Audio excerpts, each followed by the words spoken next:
What's the difference? RI, FE, NV. The entire Centurion lineup may seem a little bit confusing. Which is the right boat for you? Let's talk about it. What's up, guys? This is Mitch from Boardco. Today, I'm going to be talking about a question that we've been getting a lot lately, especially since the introduction of the Centurion NV series. And that is, what does the Centurion and Supreme lineup look like, and why would I want one of the boats versus the others?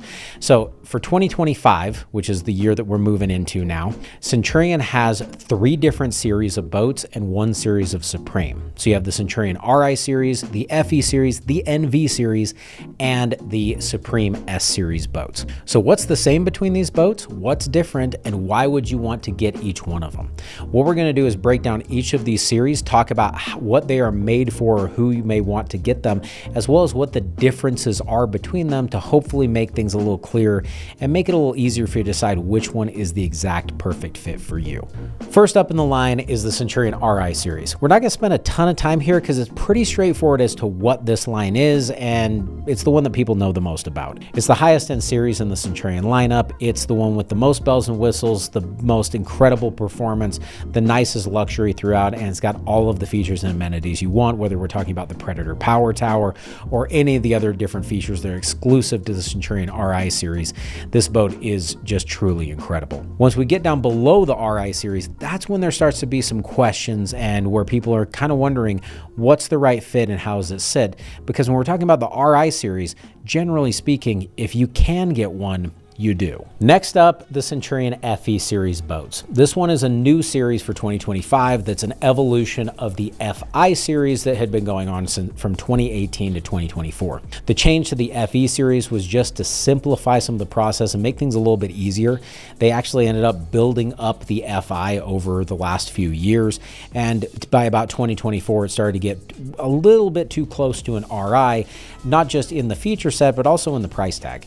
And so what they wanted to do is make a few adjustments and changes to the FE series to make it so that it's a little bit more attainable and builds in some differentiation as to why you would want to pick one versus an Ri series boat. So the FE series, the changes they made included going to a single dash screen, as well as updating and changing some of the accents through the interior to actually one I personally like a little bit better than what we had. It just was a little bit simpler. Refinement made it so it wasn't quite as busy going through the interior of the boat. So a question that you may be asking is, what is the difference between an Ri and an FE? Well, first off, I want to hit on what's the same, because that's the most important thing, and that is that all of the DNA that runs through the entire boats, the running surface, the construction process, the materials, all of those things are exactly the same between the Ri and the FE, meaning that for things such as your surf wave, if you have both boats set up identically with the same amount of ballast and weight and features, you would essentially have the same surf wave between the boats. So you're not going to be sacrificing performance by going to an FE in as much as the boat has the exact same setup. So as far as performance goes, the only difference that you have between an Ri and an FE is just simply the weight of the boat. Now the Ri is a little bit bigger and a little bit heavier,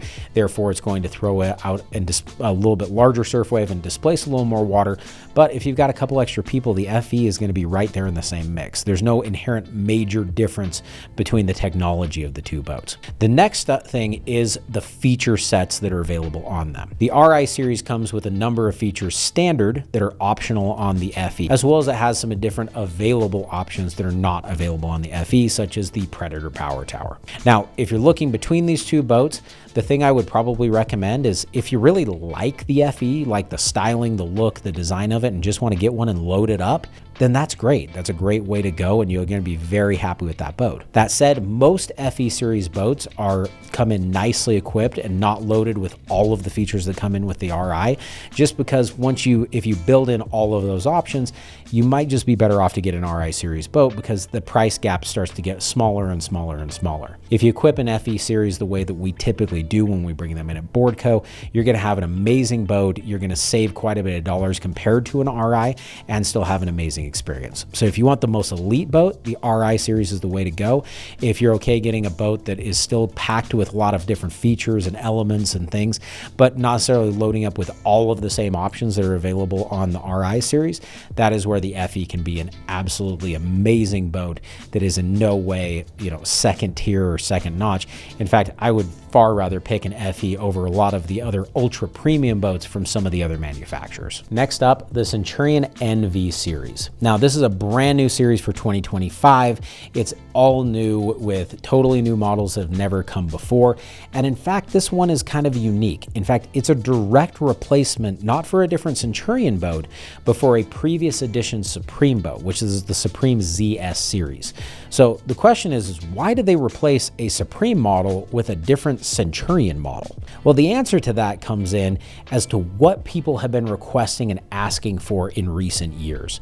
And there's been tons and tons of requests with the increase in popularity of Supremes to be able to have essentially a nicer Supreme boat. In other words, a Supreme that would have a nicer dash system or some other different trim elements that were a bit nicer. Also, there have been a lot of requests to add ram fill ballast to a Supreme. And what they found is when they were looking through this, that this was a much better suited option as a Centurion than it was as a Supreme. And so what happened is that the engineers at Centurion and Supreme designed and engineered this boat to have all of these accommodating features and have the ability to add Centurion-specific elements, things such as ram fill ballast as well as other features, but to do so at a price point that comes in much closer to where a Supreme has been. In fact, essentially where a Supreme was expected to be for 2025 model year. So this NV series boat is almost a bridge between a Supreme and a Centurion. The great thing about it is you can have one that is designed and built and priced essentially like a Supreme. In other words, it's just a nicer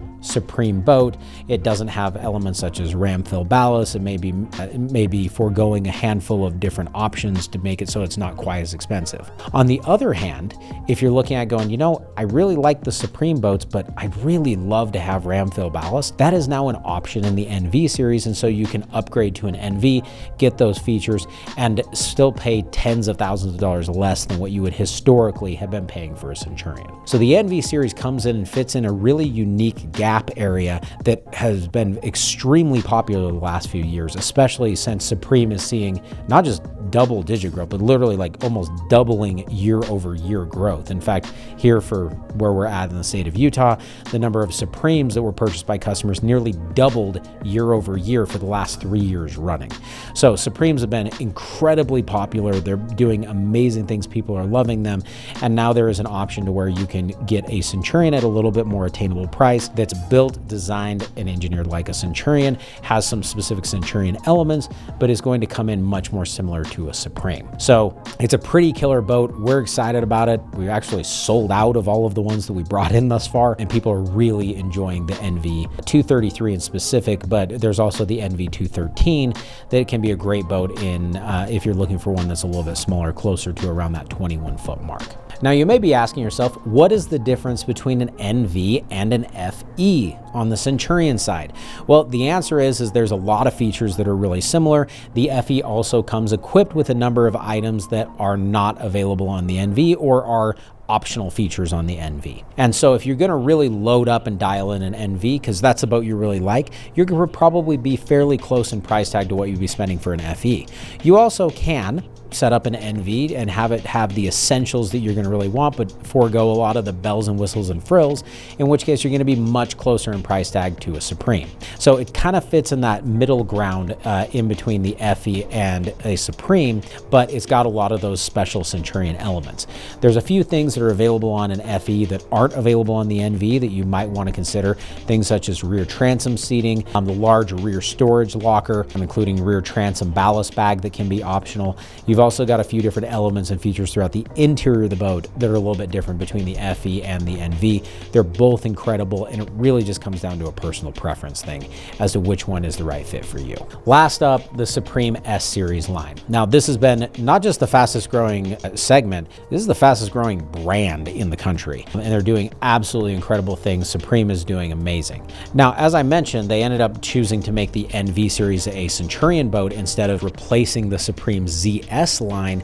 It allowed it to fit into a niche where people are really having a reason to go from one boat to another instead of just having a couple different Supreme boats with slightly different styling between them, that there's really not a clear differential as to why somebody should pick one versus the other, which is what you end up seeing with a lot of other different boat brands or a lot of different boat companies. So within the Supreme line, they have the two boats that are two of the most popular boats currently in the market in the United States, and that is the Supreme S220 and the Supreme S240. Now, these boats are absolutely incredible. They blow the doors off of everything else in their same price segment. But I mentioned that the Centurion NV series was going to come in at a similar price point to where the Supreme series was going to be at for 2025. What does that mean? What that means is that generally speaking, year over year for the last 30 years straight, prices of boats have essentially gone up 5% a year. Now, there's been certain years it's been a little bit more than that, and there's also things that can add to that price tag even more, like if you have a whole different set of features that comes out. But generally speaking, year over year, boats go up about 5%, and that's because of increase in production costs. For 2025, rather than Supreme boats going up 5% to essentially be at the place where an NV is, they actually came down a couple of percentage points. Now, how's that possible? Boat prices never go down.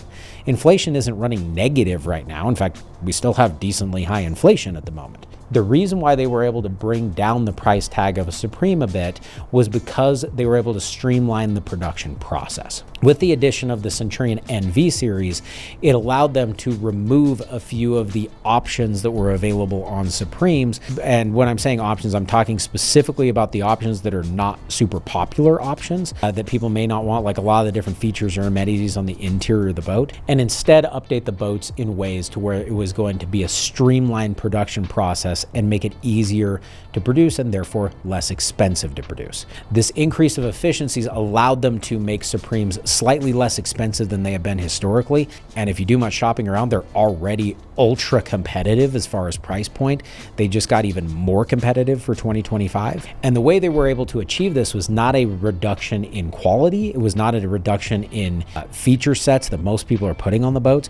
It's not a reduction in performance. It was just a reduction in available options. Therefore, you can look and see, like if you go on a Supreme boat builder, there's not quite as many colors that are available. There's still plenty of colors to choose from, and there's, hundreds of combinations.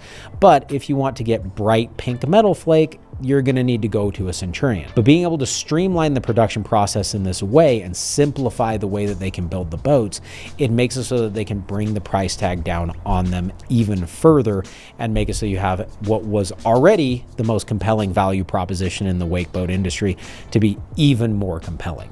Then if you want to have a few of those other different features or niceties, they have a boat that lines up right where you were expecting it to be for 2025 in the Centurion NV series. We're pretty excited about it. It's a pretty incredible, great way to do boats, and it's a lot nicer way than just adding a new model or updating a model that adds to additional confusion. There's now a really clear reason as to why you would want to go from one boat to the next, or why you'd want to move down the ladder as well. You know exactly what you're getting as you go each step of the way and what you also may be missing out on as you go down.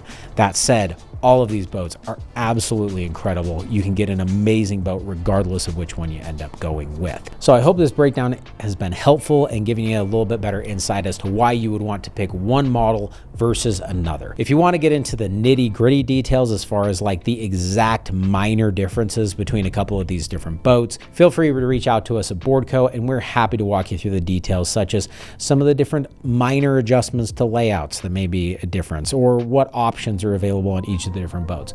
We're happy to go through and answer any questions you have about those, as well as to give you more information about any of the boats in the Centurion or Supreme lineup. If you want to check out more information like this, go over to boardco.com, where you can see all of this information, all of the information about the new Centurion and Supreme boats, as well as check and see what inventory is available. Thanks for spending time with us. We'll see you later.